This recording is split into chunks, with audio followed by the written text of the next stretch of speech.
Mas cumprimentando Vossa Excelência, presidente, cumprimentando os nossos convidados, agradecendo, porque todos estão aqui naturalmente voluntariamente para darem as suas opiniões, e não importa a direção das convicções, qualquer das convicções precisam ser absolutamente respeitadas, em que pese a divergência que é absolutamente natural num debate como esse, em que todos nós reconhecemos que a mudança do paradigma, ela traz controvérsia, ela traz polêmica, porque nós estamos alterando um diploma que é dos anos 40, que ao longo dessas décadas todas viveu e enfrentou mudanças, mas, a meu juízo, não a mudança central, que é a mudança da substituição da cultura do conflito pela cultura da conciliação. Um grande desafio que nós temos também na justiça comum do nosso país, porque todos, desde os bancos universitários, são treinados e capacitados para a cultura do conflito. E me parece que a cultura da conciliação, ela está na essência dessa proposta que nós estamos aqui discutindo, amanhã votando na Comissão de Justiça. Mas eu queria chamar a atenção para uma manifestação feita recentemente, ministra Adelaide, pelo presidente do Tribunal Superior do Trabalho. Disse Sua Excelência o honrado e digno ministro Ives Gandra: o Supremo Tribunal Federal tem reduzido a jurisdição do Tribunal Superior do Trabalho. Já perdemos a jurisdição sobre servidores públicos, sobre pensões complementares e sobre greve de trabalhadores públicos. A conclusão é óbvia, o reconhecimento de que existem excessos e que estes excessos têm produzido, por parte do Supremo Tribunal Federal, um conjunto de decisões que contrariam, por óbvio, a Suprema Corte Brasileira ainda é o Supremo Tribunal Federal e não o Tribunal Superior do Trabalho. E eu trago as manifestações de 3 ministros do Supremo Tribunal Federal sobre um tema que versou aqui em nossos debates, do acordado sobre o legislado, ficando a impressão que nós estamos inventando a roda, como se isso não estivesse consagrado na Constituição Federal, no artigo 7º, no inciso 26. Desde sempre. O reconhecimento das convenções e acordos coletivos de trabalho é, portanto, um direito fundamental da pessoa que trabalha na área rural e da pessoa que trabalha na área urbana. Portanto, não estamos inventando a roda. Até porque sabemos todos que o que estamos fazendo aqui é por legislação ordinária, portanto, infraconstitucional. E seria, de certa forma, patético que nós fizéssemos esse debate, esse conflito, ou mesmo essa batalha, como diria o Barão de Tararé, aquela que nunca houve, para afastarmos tudo aquilo que está protegido na Constituição Federal. Qualquer ação direta no Supremo Tribunal Federal vai, por óbvio, derrubar aquilo que estamos fazendo, porque nenhum de nós está acima da lei. Mas eu quero trazer algumas conclusões em algumas manifestações, a primeira delas do ministro Luiz Roberto Barroso, ao relatar recurso extraordinário, afirmando que foi um marco a legislação de 88, ao fazer a transição de um modelo corporativo autoritário para um modelo justo-trabalhista de caráter mais autônomo e democrático, afirma Sua Excelência o ministro Barroso. Assim, se a rigorosa limitação de autonomia da vontade é a tônica no direito individual do trabalho e na legislação infraconstitucional anterior à Constituição de 88, o mesmo não ocorre no que respeita ao direito coletivo do trabalho e às normas constitucionais atualmente em vigor. A Constituição de 88 restabeleceu o Estado democrático de direito, afirmou como seus fundamentos de cidadania, a dignidade humana, o pluralismo político e reconheceu uma série de direitos sociais que se prestam a assegurar condições materiais para a participação do cidadão no debate público. Segundo o ministro Barroso, em seu voto, o modelo mais autônomo e democrático é o modelo tipicamente usado em democracias consolidadas e defendidas até mesmo pela Organização Internacional do Trabalho. Não sou eu que estou falando. É o ministro Luiz Roberto Barroso, do Supremo Tribunal Federal. São democracias em que há maior liberdade dos particulares em produzir as normas que regem suas relações do trabalho, especialmente por meio de acordos e convenções coletivas. Vai adiante. Destaca que a Constituição é marco, transitando para este modelo ao reconhecer os acordos e convenções coletivas como instrumentos legítimos de autocomposição e prevenção de conflitos, ao tornar explícita a possibilidade de seu uso e ao atribuir aos sindicatos e à representação das categorias, impondo sua participação nas negociações coletivas.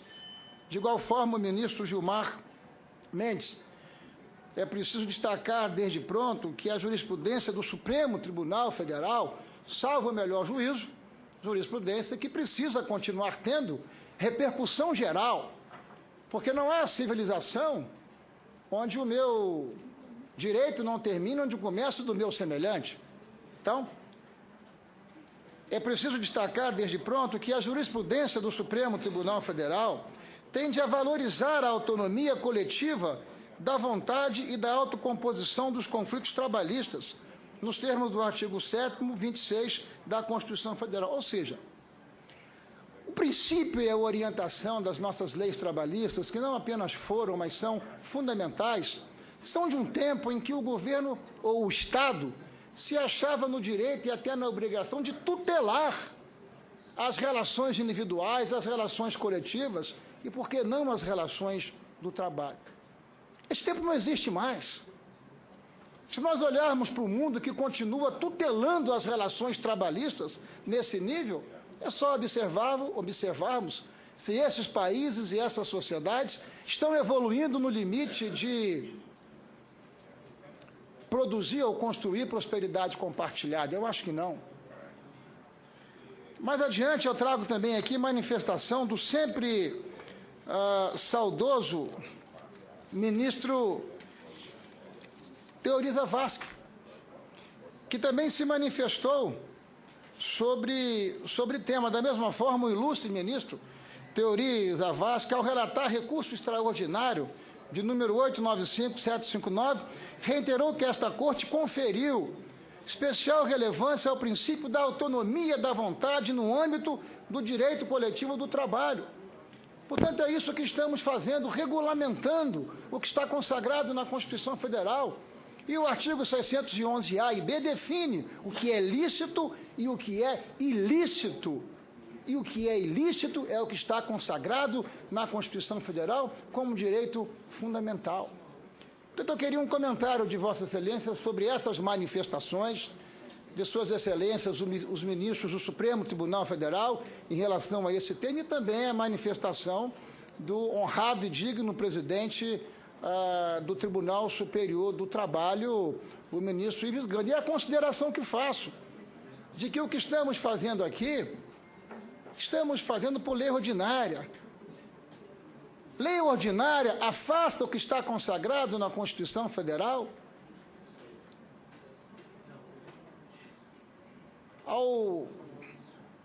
Ao Wagner Freitas, sobre o impacto, senhor Wagner, disso que estamos fazendo com relação à Previdência. A Previdência não é um problema ideológico, não é um problema partidário, é um problema aritmético, é matemático. E sabemos todos que temos problemas na Previdência dos servidores públicos e temos problemas na Previdência dos trabalhadores do setor privado. Os dados consolidados afirmam que o déficit da Previdência do setor público nos últimos 15 anos somou R$ 300 bilhões de reais para atender a 1 milhão de pessoas, enquanto que o déficit dos trabalhadores do regime geral foi de 450 bilhões para atender a 29 milhões de pessoas. Portanto, nós estamos aqui diante do maior programa de transferência de renda do mundo e da história, só que dos pobres para os ricos. Essa é uma realidade que nós precisamos enfrentar. Se não enfrentarmos agora, em algum momento outros terão que enfrentar. Por óbvio, também no setor privado nós temos problema no déficit previdenciário. E eu não acredito que este projeto dialogue com essa realidade. Como o senhor disse, cada um tem a sua verdade, tem a sua convicção, e nem por isso nós precisamos ser inimigos. Podemos ser bons adversários, cada qual com sua convicção, no seu quadrado. Esse é o campo democrático.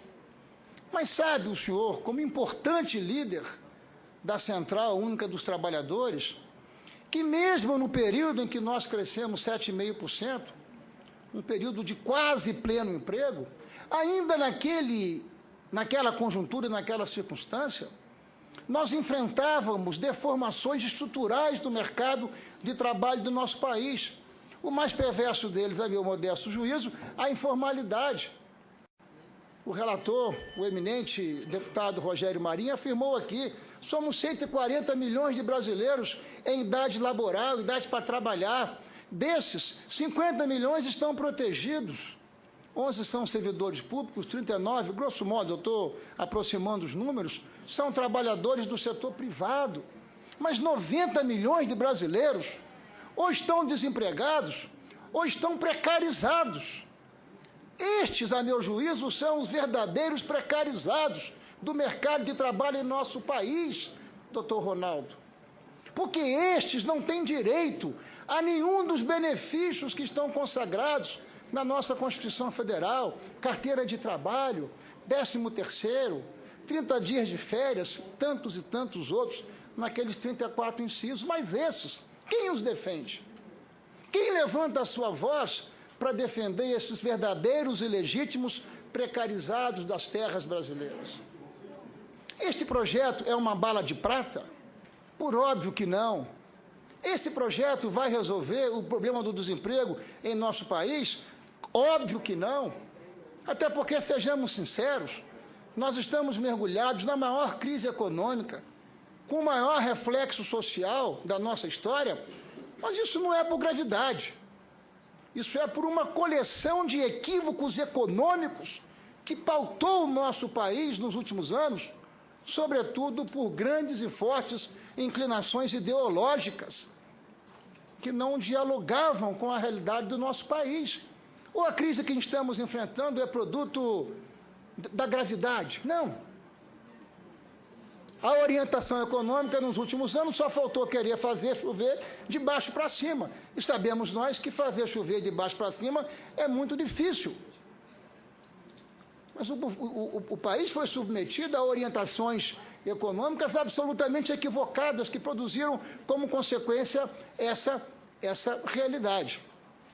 Então, senhor presidente, eu estou convicto de que nós estamos dando um passo certo, mas é uma convicção que vem acompanhada de muita humildade, porque eu estarei votando favorável, como relatei nas comissões anteriores, e estarei dando um voto por convicção aqui nesta comissão amanhã, porque estou convicto de que este projeto não viola qualquer direito de qualquer pessoa, seja ela da área urbana ou seja ela da área rural. E, além do mais, incorpora importantes conquistas para as pessoas que trabalham. Por exemplo, o fim da contribuição sindical obrigatória, eu considero isso uma conquista das pessoas. Por exemplo, a possibilidade do trabalhador que pede conta sacar em até 80% o seu fundo de garantia. Por exemplo, estamos ampliando por quase 8 a multa para o empreendedor que contrata o trabalhador sem carteira assinada. Por exemplo, nós estamos interpretando e dialogando com a realidade do mercado de trabalho, ou vamos desconhecer que o teletrabalho é uma realidade? disse aqui o eminente relator, deputado Rogério Marinho, são pelo menos 5 milhões de brasileiros sem segurança jurídica. Será que não vamos interpretar aquilo que acontece no mundo do trabalho, mundo afora, com a questão da jornada intermitente? Deixar de reconhecer que isto pode, sim, ser gerador de emprego e trabalho, se bem regulamentado, se bem balizado? Mundo afora, os países praticam essas regras há décadas. Então, eu acho que nós não podemos ter medo do novo. Agora, qual é a humildade, Wagner? A humildade é que, se nós aprovarmos esta matéria e ali na frente houver uma constatação que há uma coisa para corrigir aqui, acolá, por que não corrigir? Essa humildade nós precisamos ter, porque nenhum de nós é dono da verdade. Até porque a verdade tem mais de uma face, presidente, já encerro. Tem a minha, tem a sua e tem a própria verdade.